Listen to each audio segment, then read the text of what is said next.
ಯಾದಗಿರಿ ಅಮರೇಶ್ವರ ಮಠದ ಪೀಠಾಧಿಪತಿ ಆಗಿರ್ತಕ್ಕಂಥ ಮಲ್ಲಿಕಾರ್ಜುನ ಮುತ್ತಿ ಅವರ ಮೇಲೆ ಹಾಕಿರ್ತಕ್ಕಂಥ ಪೋಸ್ಕೋ ಕೇಸನ್ನ ಖಂಡಿಸಿ ಕಲಬುರಗಿಯಲ್ಲಿ ಅವರ ಭಕ್ತಗಣ ಪ್ರತಿಭಟನೆ ನಡೆಸ್ತಾ ಇದೆ. ನಾನೀಗ ಕಲಬುರಗಿ ಜಿಲ್ಲಾಧಿಕಾರಿ ಕಚೇರಿ ಮುಂಭಾಗದಲ್ಲಿ ದೃಶ್ಯದಲ್ಲೂ ಕೂಡ ಗಮನಿಸ್ತಾ ಇರುವಂತದ್ದು. ಜಿಲ್ಲಾಧಿಕಾರಿ ಕಚೇರಿ ಮೆಟ್ಟಲು ಹತ್ಕೊಂಡು ಒಳಗಡೆ ಹೋಗಬೇಕು. ಆ ಮೆಟ್ಟಲುಗಳ ಮುಂದೆ ಸಾಕಷ್ಟು ಮಹಿಳಾ ಭಕ್ತರು ಕೂಡ ಇಲ್ಲಿ ಪ್ರತಿಭಟನೆಯಲ್ಲಿ ಭಾಗಿಯಾಗಿದ್ದಾರೆ. ಮಲ್ಲಿಕಾರ್ಜುನ ಮುತ್ತಿ ಅವರ ಭಾವಚಿತ್ರವನ್ನು ಇಟ್ಕೊಂಡು ಮಲ್ಲಿಕಾರ್ಜುನ ಮುತ್ತಿ ಅವರಿಗೆ ನ್ಯಾಯ ಸಿಗಬೇಕು ಅಂತ ಪಟ್ಟು ಹಿಡಿದು ಪ್ರತಿಭಟನೆ ನಡೆಸ್ತಾ ಇದ್ದಾರೆ. ಈಗಾಗಲೇ ಕಲಬುರಗಿಯ ಜಗತ್ತೂರ್ತದಿಂದ ಜಿಲ್ಲಾಧಿಕಾರಿ ಕಚೇರಿವರೆಗೂ ಕೂಡ ಬೃಹತ್ ಪ್ರತಿಭಟನೆ ನಡೆಸಲಾಗಿದೆ. ಒಂದು ಕಡೆಗೆ ಮಹಿಳಾ ಭಕ್ತರಾದರೆ ಮತ್ತೊಂದು ಕಡೆಗೆ ವಿವಿಧ ಮಠಾಧೀಶರು ಕೂಡ ಈ ಒಂದು ಪ್ರತಿಭಟನೆಯಲ್ಲಿ ಭಾಗಿಯಾಗಿದ್ದಾರೆ. ದೃಶ್ಯದಲ್ಲೂ ಕೂಡ ಗಮನಿಸ್ತಾ ಇರುವಂತದ್ದು ಒಂದು ರೀತಿಯಿಂದ ಸಾವಿರಾರು ಸಂಖ್ಯೆಯಲ್ಲಿ ಅವರ ಭಕ್ತರು ಮತ್ತೆ ಸಮುದಾಯದ ಮುಖಂಡರು, ಕಾರ್ಯಕರ್ತರು, ಜನರುಗಳ ಸಮಾಜದ ಬಂಧುಗಳು ಕೂಡ ಈ ಒಂದು ಪ್ರತಿಭಟನೆಯಲ್ಲಿ ಭಾಗಿಯಾಗಿದ್ದಾರೆ. ವಿಶೇಷವಾಗಿ ಕಾಂಗ್ರೆಸ್ನ MLC ಆಗಿರ್ತಕ್ಕಂಥ ತಿಪ್ಪಣ್ಣಪ್ಪ ಕಮಕ್ನೂರ್ ಅವರು ಕೂಡ ಈ ಒಂದು ಪ್ರತಿಭಟನೆಯಲ್ಲಿ ಭಾಗಿಯಾಗಿದ್ದಾರೆ. ಮುಖ್ಯವಾಗಿ ಭಕ್ತರ ಬೇಡಿಕೆ ಇರುವಂತದ್ದು ಇಷ್ಟೇ, ಮಲ್ಲಿಕಾರ್ಜುನ ಮುತ್ತಿ ಅವರನ್ನ ಸಿಲುಕಿಸುವಂತ ಹುನ್ನಾರ ಇಲ್ಲಿ ನಡೆದಿದೆ. ಜೊತೆಗೆ ಅವರ ಹೆಸರಿಗೆ ಮಸಿ ಬಳಿಯುವಂತ ಕೆಲಸ ಅಂದ್ರೆ ಒಂದು ಷಡ್ಯಂತ್ರ ಅವರ ವಿರುದ್ಧ ಆಗಿದೆ. ಹಾಗಾಗಿ ಪೋಸ್ಕೋ ಪ್ರಕರಣ ದಾಖಲಾಗಿದೆ. ಅದನ್ನ ತಕ್ಷಣಕ್ಕೆ ರದ್ದುಪಡಿಸುವ, ಅದನ್ನು ಕೈ ಬಿಡಬೇಕು ಅಂತ ಪಟ್ಟನ್ನು ಬೇಡಿಕೆ ಇಟ್ಕೊಂಡು ಪ್ರತಿಭಟನೆ ನಡೆಸ್ತಾರೆ. ನಮ್ಮ ಜೊತೆ ಮಾತಾಡೋದಕ್ಕೆ ಏನು ಕಾಂಗ್ರೆಸ್ನ MLC ಆಗಿರ್ತಕ್ಕಂಥ ತಿಪ್ಪಣ್ಣಪ್ಪ ಕಮಕ್ನೂರ್ ಇದ್ದಾರೆ, ಅವರನ್ನ ಮಾತಾಡ್ತಾ ಹೋಗ್ತೀನಿ. ಸರ್, ತಾವು ಪ್ರಕರಣ ದಾಖಲಾದಂತೆಯೇ ಈ ಮುಂಚೆ ಕೂಡ ತಾವು ಮಾತಾಡಿದ್ರಿ. ಈ ಪ್ರತಿಭಟನೆಯಲ್ಲಿ ಭಾಗಿಯಾಗಿ ಮಲ್ಲಿಕಾರ್ಜುನ ಮುತ್ತಿ ಅವರಿಗೆ ಸಪೋರ್ಟ್ ಮಾಡ್ತಿದ್ದೀರಿ, ಏನು ಹೇಳ್ತೀರಿ, ಏನು ಬೇಡಿಕೆ ಅಂತ? ಈಗಾಗಲೇ ತಾವು ತಮ್ಮ ಪ್ರತಿಕ್ರಿಯೆ ಹೇಳಿದ ಪ್ರಕಾರ ನಾನು ಪ್ರತಿಕ್ರಿಯೆ ಕೊಟ್ಟಿದ್ದೇನೆ. ಮಲ್ಲಿಕಾರ್ಜುನ ಮುತ್ತಿ ಸಣ್ಣ ವಯಸ್ಸಿನಲ್ಲಿ ನೀವು ರಾಜ್ಯ ಮಟ್ಟದಲ್ಲಿ, ರಾಷ್ಟ್ರ ಮಟ್ಟದಲ್ಲಿ ಸುದ್ದಿ ಮಾಡೋದಲ್ಲ ಅಂತೇಳಿ ಕೆಲವು ಮಠಾಧೀಶರು, ಕೆಲವು ಪಟಭದ್ರ ಹಿತಾಸಕ್ತಿಗಳು ಇದೊಂದು ಷಡ್ಯಂತ್ರ ಮಾಡಿದ್ದಾರೆ. ಮಹಿಳಾ ಆಯೋಗದವರು, ಮಕ್ಕಳ ಆಯೋಗದವರು ಬೇಕಾದ್ರೆ ಬರಬೇಕಾಗಿತ್ತು, ಬಂದು ಇನ್ಸ್ಪೆಕ್ಷನ್ ಮಾಡಬೇಕಾಗಿತ್ತು, ಅಲ್ಲಿ ವಾತಾವರಣ ಕೇಳಬೇಕಾಗಿತ್ತು, ಬೇರೆ ಬೇರೆ ಜಾತಿಯವರಂತ ಕೇಳಿಕೊಂಡು ಇದು ತಪ್ಪ ಸರಿ ಅಂತ ಕೇಳ್ಕೊಂಡು ಸ್ವಯಂ ಪ್ರೇರಿತ ದಾಖಲೆ ಮಾಡಬೇಕಾಗಿತ್ತು. ಅದು ಬಿಟ್ಟು ಏಕಾಏಕಿ ಒಮ್ಮೆ ಬಂದು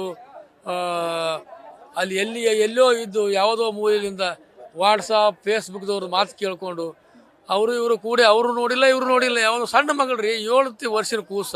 ಅವ್ರ ಮನೆಯವ್ರು ಹೇಳ್ತಾರೆ, ಈ ಮಗಳು ಉಳಿದಿದೆ ಮಲ್ಲಿಕಾರ್ಜುನ ಮುತ್ಯಾರ ಅವರಿಂದ, ನನ್ನ ಮಗಳು ಉಳಿತಿದ್ದಿಲ್ಲ, ಅಷ್ಟು ಕೆಟ್ಟ ರೋಗ ಬಂದಿತ್ತು ಆಕೆಗೆ. ಆಕೆ ಜೀವಂತವಾಗಿ ಇಟ್ಟವ ಮತ್ತು ಆರೋಗ್ಯವಾಗಿ ಮಾಡಿದವನೇ ಮಲ್ಲಿಕಾರ್ಜುನ ಮುತ್ಯ. ಆಕೆನ ಆಶೀರ್ವಾದದಿಂದ ಉಳಿದಾರ ಅಂತೇಳಿ ನಾವು ಇದಾಗ ನನ್ನ ಮಗಳು ಎಷ್ಟು ದಷ್ಟಪುಟ್ಟ ಆಗಲ್ಲ, ನಿಮ್ಮ ಮಗಳಲ್ಲಪ್ಪ ನಮ್ಮ ಮಗಳು ಅಂತೇಳಿ ಅವರು ಎದೆಯಲ್ಲಿ ಇಟ್ಕೊಂಡು ಪ್ರೀತಿ ಮಾಡಿದ್ದಾರೆ. ಅದೇ ಒಂದು ಮುಂದೆ ಮಾಡಿಕೊಂಡು ಆ ಮಲ್ಲಿಕಾರ್ಜುನ ಮುತ್ಯನ ಮೇಲೆ ಏನು ಷಡ್ಯಂತ್ರ ಮಾಡಿ ಪೋಕ್ಸೋ ಕೇಸನ್ನು ದಾಖಲೆ ಮಾಡಿರಲ್ಲ, ಇದು ಅಕ್ಷಮ ಅಪರಾಧ. ಇದನ್ನು ಖಂಡಿತವಾಗಿ ನಾನು ಖಂಡಿಸುತ್ತೇನೆ, ಸಮಾಜ ಖಂಡಿಸುತ್ತದೆ. ಆಮೇಲೆ ಈ ಭಾಗದ ಪ್ರಭಾವಿ ಮಂತ್ರಿಗಳಾದಂಥ ಶರಣಬಸಪ್ಪ ದರ್ಶನಪುರ ಅವರು, ಶರಣಪ್ರಕಾಶ್ ಪಾಟೀಲ್ರು, ಪ್ರಿಯಾಂಕ್ ಖರ್ಗೆಜಿಯವರು ಉಸ್ತುವಾರಿ ಮಂತ್ರಿಗಳು, ಇವರೆಲ್ಲರೂ ಕೂಡ ಇದು ಷಡ್ಯಂತ್ರ ಇದೆ, ಇದು ಪೂರ್ವ ನಿಯೋಜಿತ ಇದು ಮಾಡಿದ್ದಾರೆ. ಮಲ್ಲಿಕಾರ್ಜುನ ಮುತ್ತಿನವರ ಮಠಕ್ಕೆ ಮಸಿ ಬೆಳೀತಕ್ಕಂಥ ಕೆಲಸ ಮಾಡಿದೆ. ಇದು ನಾವು ಖಂಡನೀಯ. ಇದು ಶರಣಬಸಪ್ಪ ದರ್ಶನಪುರ ಹೇಳೋದು ಆಗೇ ಬರದಾಗಿತ್ತು. ಕೇಸ್ ಮಾಡಿರಲ್ರಿ ಅಂತ ಯಾರೋ ನಿಮ್ಮ ಸುದ್ದಿಗಾರ ಕೇಳಿದ್ರೆ ಕೇಸೇ ಮಾಡಬಾರ್ದಾಗಿತ್ತು. ಯಾಕೆ ಮಾಡಿದ್ರದು? ಏನಿತ್ತು? ಸಣ್ಣ ಮಗಳ್ರಿ, ನಾನು ಸಣ್ಣ ಮಗಳಿಗೆ 7 ವರ್ಷದ ಮಕ್ಕಳಿಗೆ ಯಾರು ಬಂದರು ತಂದೆ ತಾಯಿ ಎತ್ಕೋತೀನಿ. ಇದು ಭಾಳ ತಪ್ಪಿದೆ, ಇದು ಮಾಡಬಾರ್ದಾಗಿತ್ತು ಅಂತ ಹೇಳಿ ಅವ್ರು ಹೇಳಿದ್ದಾರೆ. ನಾ ಹೇಳೋದಿಷ್ಟೇ, ಒಬ್ಬ ಸಮಾಜದ ಮುಖಂಡರಾಗಿ ತಕ್ಷಣ SP DC ಅವರು ಈ ಮಾಡಿದ ತಪ್ಪಿಗೆ ಅವರೇ ಕಾರಣೀಭೂತರಾಗ್ತಾರೆ. ಅವ್ರ ಕೈಗಾಗಿದ್ದ ಜಿಲ್ಲಾಡಳಿತ ಯಾವುದೇ ಮಾಡಿದ್ರು ಕೂಡ ನಾವು ನೇರವಾಗಿ ಟಾರ್ಗೆಟ್ ಮಾಡೋದು ಜಿಲ್ಲಾಧಿಕಾರಿ ಮತ್ತು ಪೊಲೀಸ್ ವರಿಷ್ಠಾಧಿಕಾರಿ. ತಕ್ಷಣ ಆ ಕೇಸ್ ವಾಪಸ್ ತಗೋಬೇಕು, ಸ್ವಾಮೀಜಿ ಮಠಕ್ಕೆ ಹೋಗಿ ಕ್ಷಮೆ ಕೇಳಬೇಕು, ಆಮೇಲೆ ಯಾರು ಮಾಡಿ ಅವರಿಗೆ ಅಮಾನತುಗೊಳಿಸ್ಬೇಕು. ಆಮೇಲೆ ಈ ಕೋಸಂಬಿ ಈ ಮಹಿಳಾ ಆಯೋಗದು ತಿಳುವಳಿಕೆ ಇರಲ್ಲ, ಬುದ್ಧಿಗೆ ಅಡಿಯೋದು. ಇಲ್ಲಿ ತನಕ ಯಾವ ಕೇಸ್ ಸಿಗ್ಲಕ್ಕಿಲ್ಲ ಅವನಿಗೆ. ತನ್ನ ಮನೆಗೂ ಮಕ್ಕಳಿದ್ದು ಅಂದ್ರೆ ಹಿಂಗೆ ಮಾಡ್ತಿದ್ದಿಲ್ಲವ. ಅವ ಸುಮ್ಮನೆ ಸ್ವಯಂ ಪ್ರೇರಿತ ಇದು ಹಾಕಿ ರಾಜ್ಯ ಮಟ್ಟದ ದೊಡ್ಡ ಲೀಡರ್ ಆಗೋ ಪ್ರಯತ್ನ ಮಾಡ್ಯಾನ. ಮುಂದವ ಅವನು ಏನು ರಾಜ್ಯ ಮಟ್ಟದ ಏನು ಬೀಳ್ಬೇಕು ಮಾಡಿದ್ರು ಗೊತ್ತಿಲ್ಲ. ನಮ್ಗಾರ ಕೇಳಿದ್ರೆ ನಾವಾರ ಒಂದು ಟಿಕೆಟ್ ಕೊಡಿಸ್ತೀವಿ ಅವನಿಗೆ. ಅದು ಬಿಟ್ಟು ಹುಚ್ಚತನ ಮಾಡಿ ಕಂಡ್ರಿಯವ್ರು ಹೇಳಿದ್ರು ಹುಚ್ಚನ ಅವ ಅಂತ ಹೇಳಿದ್ರು. ನಾವು ಹೇಳಿದಾಗ ಅವ್ನು ಕೋಸಂಬಿ ಅಮ್ಮ ಹಿಂಗೆ ಮಾಡ್ಯಾನ ನೋಡಿದ್ರೆ ಅದು ಹುಚ್ಚದ ಅಂತ ಹೇಳಿದ್ರು.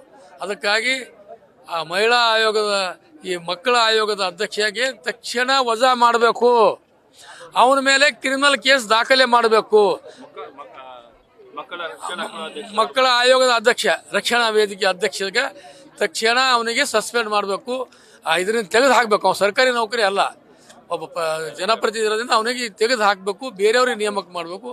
ಖಾಲಿ ಈ ಪ್ರಚಾರಕ್ಕೋಸ್ಕರ ಇವರೇನು ಮಾಡ್ತಾ ಇದ್ದಾರೆ, ಮಹಿಳಾ ಆಯೋಗದವ್ರು ಇರಲಿ, ಮಕ್ಕಳ ಆಯೋಗದ ಇವರಿಗೆಲ್ಲ ತಕ್ಷಣ ಇವ್ರಿಗೆ ಬಿಡಿಸ್ಬೇಕು, ಇಲ್ಲಿ ತೆಗೆದು ಹಾಕಿ ಈ ನಿಜಾಂಶವನ್ನು ಬಯಲಿಗೆ ತಂದು ಅವ್ರಿಗೆ ರಕ್ಷಣೆ, ಆ ಮನೆತನ ರಕ್ಷಣೆ ಕೊಡಬೇಕು, ಆ ಮನೆತನ ರಕ್ಷಣೆ ಕೊಡಬೇಕು, ಮತ್ತೆ ಸ್ವಾಮೀಜಿಗಳ ಮನೆತನ ರಕ್ಷಣೆ ಕೊಡಬೇಕು.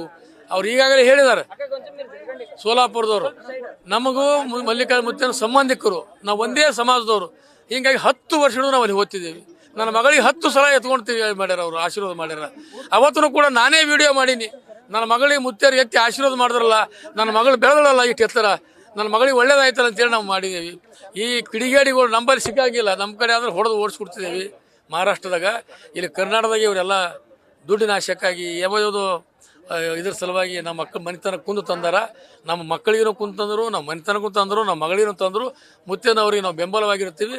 ಮುತ್ತೆಗಳು ಬಳಿ ಬಂದು DC SP ಕ್ಷಮೆ ಕೇಳಬೇಕು, ಅವರು ಹೇಳ್ಯಾರ, ನಾನು ಅದೇ ವಾದ ಮಾಡ್ತೀನಿ. ಈಗ ಪ್ರಕರಣ ದಾಖಲಾಗಿದೆ, ಪೊಲೀಸರು ತನಿಖೆ ನಡೆಸ್ತಾ ಇದ್ದಾರೆ. ಈಗ ಪ್ರಕರಣ ದಾಖಲಾಗಿದೆ, ಅದನ್ನು ತಕ್ಷಣ ಸುಳ್ಳು ಕೇಸು ವಾಪಸ್ ತಗೋಬೇಕಂತ ಈ ಸಮಾಜ ಆಗ್ರಹ ಮಾಡ್ತದೆ. ಸುಳ್ಳು ಕೇಸ್ ಇದು ಸತ್ಯಕ್ಕೆ ಅಪಪ್ರಚಾರ ಮಾಡ್ತಕ್ಕಂಥದ್ದು, ಸತ್ಯವನ್ನೇ ನಿರ್ನಾಮ ಮಾಡ್ತಕ್ಕಂಥದ್ದು ಏನು ಕೆಲಸ ಮಾಡಿದ್ದಾರೆ ಪೊಲೀಸ್ ಇಲಾಖೆಯವರು. ಇದು ತಕ್ಷಣ ಅವರು ವಾಪಸ್ ತಕ್ಕೋಬೇಕು, ಅದು ಬಿಟ್ಟು ನಮ್ದು ಏನೂ ಇಲ್ಲ. ಆಮೇಲೆ ಯಾದಗಿರಿ ಜಿಲ್ಲಾಡಳಿತ ಸಂಪೂರ್ಣವಾಗಿ ಕ್ಷಮೆ ಕೇಳಬೇಕು. ನಮ್ಮ ಮಠಕ್ಕೆ ನಮಗೇನು ಕೇಳ್ತಾರೆ ಅವರು, ಮಠಕ್ಕೆ ಕೇಳ್ಕೊಂಡ್ರೆ ಸಾಕು, ಕೇಳಬೇಕು. ಆ ಮಹಿಳಾ ಮಕ್ಕಳ ಏನು ಸಂರಕ್ಷಣಾ ಅಧ್ಯಕ್ಷನ, ಅವನಿಗೆ ಬುದ್ಧಿ ಇಲ್ಲ, ತಿಳುವಳಿಕೆ ಇಲ್ಲ, ಅವನಿಗೆ ಮೊದಲು ತೆಗೆದುಹಾಕಿ ಆ ಜಾಗ ಖಾಲಿ ಮಾಡಿ ಬೇರೆಯೊಬ್ಬರಿಗೆ ನೇಮಕ ಮಾಡಬೇಕು.